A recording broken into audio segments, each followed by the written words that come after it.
नमस्कार शुभश्री किचन को आपण मानक स्वागत। मु आज आपण मानक मसला बैगण प्रस्तुत करी देखैबी। प्रस्तुति प्रणाली बहुत सहज आउ रेसिपीटी खूब टेस्टी मध्य। एबे बैगण को एमती काटिबा।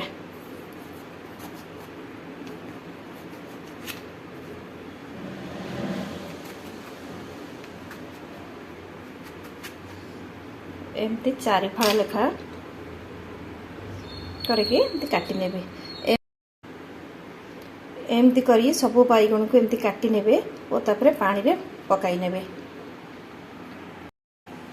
तापरे पानी रु छाणी एमती मु रखिछि। बैगण को पानी रु एमती छाणी नेबे।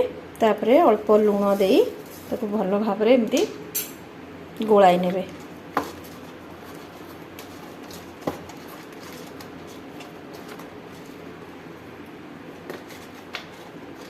एबे नेक्स्ट प्रोसेस को जिबा। प्रस्तुति प्रणाली प्रथमे कड़ाई रे तेल को गरम करिबा। टिके अधिका कि तेल देबे आ सेथिरे काटी रखिथिबा बैगण को भाजी नेबे।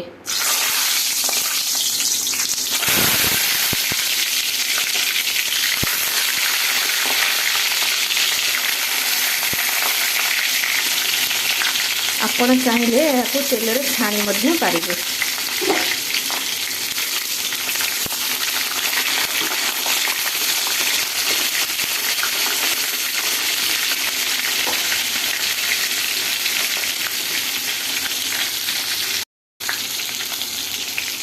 बैगण को 50% होला पर्यंत आपण को भाजी नेबे। बाकी 50% से मसला रे सिझी जीवो।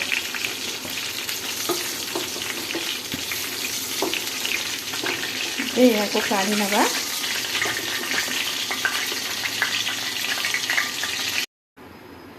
कड़ाई रे सोरिष तेल को गरम करिबा। एबे काटी रखिथिबा प्याज को देई भाजी नबा।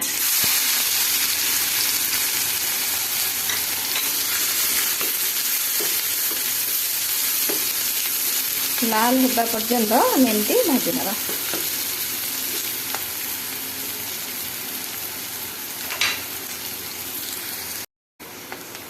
एबे प्याज लाल हे आसलानी।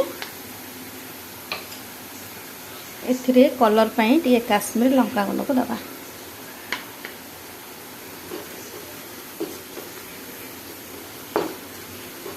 एहा सहित रसुण अदार पेस्ट को दबा।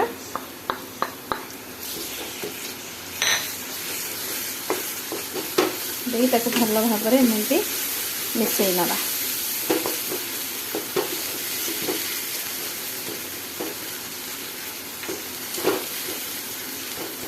यह सहित जीरा गुंड धनिया गुंड हलदी गुंड प्लेन लंका गुंड आउ गरम मसला को एकाठी देई आम या मसला को कषि नवा।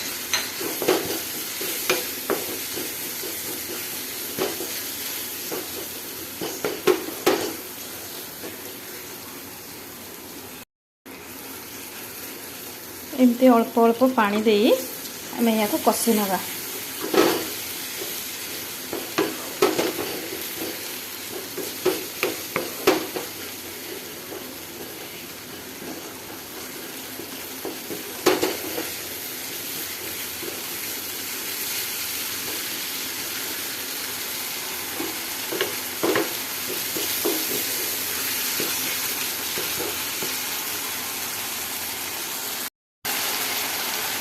रसुण अदार कंचा स्मेल कम होगा परे एबे एथिरे काटी रखिथिबा टमेटो को दबा।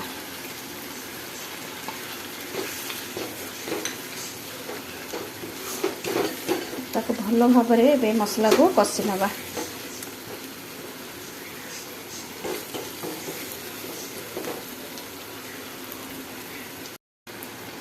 आपण चाहिले कटा टमेटो बदल रे टमेटो प्यूरी मध्य देई परिबे। टमेटो सिझिबा पई आमे किछि समय या को घोड़ाई नबा।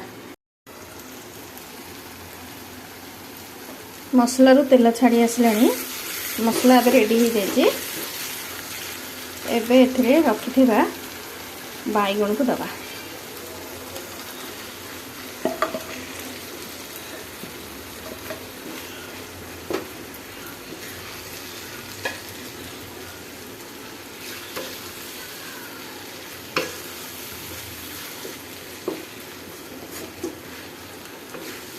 मसला एपट सेपट कर आम या आहरी 10 मिनिट सिझाई नवा।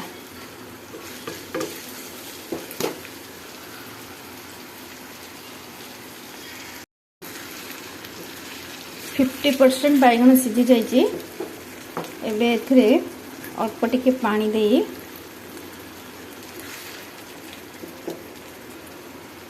सिझापी आम आपको किसी समय घोड़ाई नवा।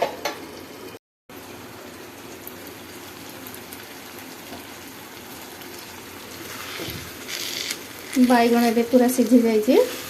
एबे गैस को ऑफ करवा।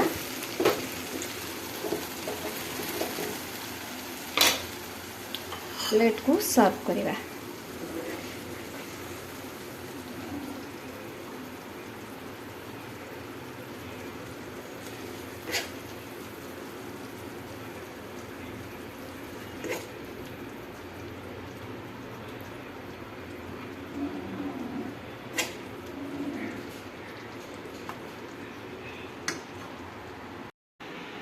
एबे रेडी हो जाइए मसला बैगन।